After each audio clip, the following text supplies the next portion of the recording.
بسم الله الرحمن الرحيم الحمد لله رب العالمين والصلاة والسلام على رسوله الكريم اما بعد. محترم حضرات، رمضان کے اختتام میں ایک بہت ہی اہم عمل جو رہتا ہے وہ یہ صدقۃ الفطر، زکوٰۃ الفطر کی ادائیگی۔ صدقۃ الفطر، زکوٰۃ الفطر سے مراد کہ اللہ تبارک و تعالی کی رضامندی حاصل کرنے کے لیے رسول اللہ صلی اللہ علیہ وسلم کے حکم پر عمل کرتے ہوئے رمضان ختم ہونے پر نماز عید سے پہلے غریب و مسکین، فقراء کو صدقہ دیا جائے، اور صرف اپنی طرف سے نہیں بلکہ ہر وہ شخص جس کا نان و نفقہ کی ذمہ داری ہم پر ہے، ان تمام لوگوں کی طرف سے صدقہ غریب و مسکین کو دیا جائے۔ صدقۃ الفطر کا حکم رسول اللہ صلی اللہ علیہ وسلم نے دیا اور ہم پر فرض کیا، جیسے کہ صحیح بخاری صحیح مسلم کی روایت ہے۔ حدیث کے راوی عبداللہ ابن عمر رضی اللہ عنہما فرماتے ہیں کہ فرض رسول اللہ صلی اللہ علیہ وسلم زکوٰۃ الفطر، رسول اللہ صلی اللہ علیہ وسلم نے زکوٰۃ الفطر کو فرض قرار دیا۔ صاعا من تمر او صاعا من شعیر، ایک صاع کھجور کا صدقہ ہو یا ایک صاع جو میں سے، اور یہ صدقہ کسے دیا جائے یا کس پر فرض ہے، اس کے بارے میں آپ نے بتایا، یا عبداللہ ابن عمر نے بتایا کہ رسول اللہ صلی اللہ علیہ وسلم نے فرض کیا ہے علی العبد والحر والذکر والانثى والصغیر والکبیر من المسلمین وامر بها ان تؤدى قبل خروج الناس الى الصلاة۔ آپ صلی اللہ علیہ وسلم نے غلام پر، آزاد پر، اسی طرح چھوٹا ہو یا بڑا ہو، اور اسی طرح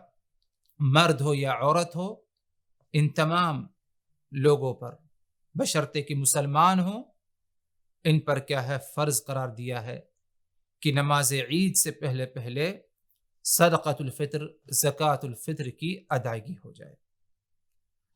یہ صدقۃ الفطر، زکوٰۃ الفطر کی ادائیگی اور اس کی فرضیت میں حکمت کیا ہے؟ دو اہم حکمت پائی جاتی ہے۔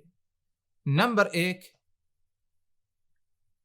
روزے دار نے روزے کے دوران جو کچھ اس سے خطائیں ہوئی، غلطیوں کا ارتکاب کیا، کچھ برائیوں کا ارتکاب کیا ہو، جس کی بنا پر روزے کے اجر و ثواب میں کمی آئی ہو، صدقۃ الفطر، زکوٰۃ الفطر سے اس کمی کو ختم کر دی جاتا ہے، پوری کر دی جاتی ہے۔ اسی طرح ایک دوسری حکمت صدقۃ الفطر یا زکوٰۃ الفطر کی ادائیگی میں کہ اس کی ادائیگی سے عید والے دن جو فقراء ہیں، مساکین ہیں، ان کے کھانے پینے کا انتظام ہو جاتا ہے، تاکہ وہ بھی عید کی دن کھا پی کر کے باقی تمام خوشحال جو مسلمان ہیں ان کے ذریعے کیا ہے، عید منا سکیں۔ تو یہ دو اہم حکمت صدقۃ الفطر، زکوٰۃ الفطر کی کیا ہے، ادائیگی میں پائی جاتی ہے، اور اس کے بارے میں خود رسول اللہ صلی اللہ علیہ وسلم نے ہمیں بتایا ہے، جیسے کہ سنن ابی داود کی روایت ہے، حدیث کے راوی عبداللہ ابن عباس رضی اللہ عنہما ہیں، فرماتے ہیں کہ فرض رسول اللہ صلی اللہ علیہ وسلم زکوٰۃ الفطر طہرۃ للصائم وطعمۃ للمساکین۔ رسول اللہ صلی اللہ علیہ وسلم نے صدقۃ الفطر، زکوٰۃ الفطر طہرۃ للصائم فرض قرار دیا، کس لیے؟ طہرۃ للصائم، روزے دار کی پاکیزگی کے لیے، اس کی صفائی کے لیے، روزے کے دوران جو کچھ اس سے غلطیاں ہوئی جس کے بنا پر روزے کے اجر و ثواب میں کمی آئی ہو، ان کمی کو کیا ہے، پورا کر دیا جائے صدقۃ الفطر، زکوٰۃ الفطر کی ادائیگی سے۔ اور یہ کمی کس سے؟ فرمایا آپ صلی اللہ عبداللہ ابن عباس نے، من اللغو والرفث، کہ روزے کے دوران لغو باتیں، بری باتیں جو کہی ہو اس نے، جس کے بنا پر روزے کے اجر و ثواب میں کمی آئی ہے، اس سے کیا ہے، اس کمی کو دور کر دی جاتی ہے۔